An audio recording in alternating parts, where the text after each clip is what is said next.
we had in the U.S., there were 63 million subscribers or news readers of newspapers a day in 1990. That was the high.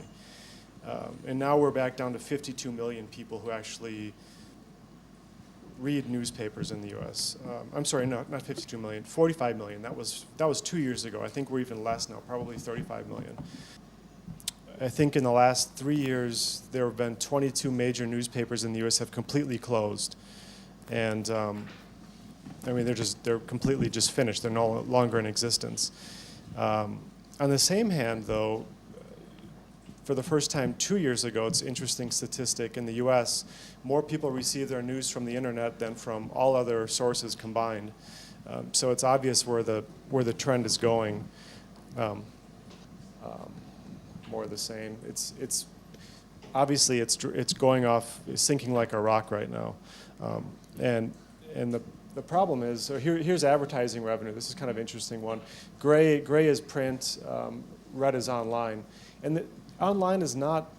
Back in the early 2003, 2004, we all thought that we just need to be online, and the money will follow us. Eventually, the advertising will come online.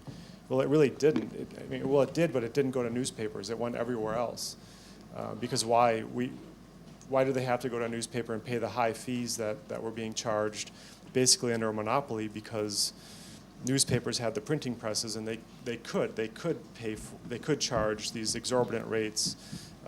It was not uncommon to have 30%, 40% profit margins, just because nobody else could afford to do this.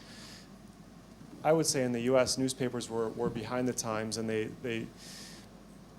the money didn't come, the readers stayed around, but really the money fled elsewhere. Traditional forms of media are declining, and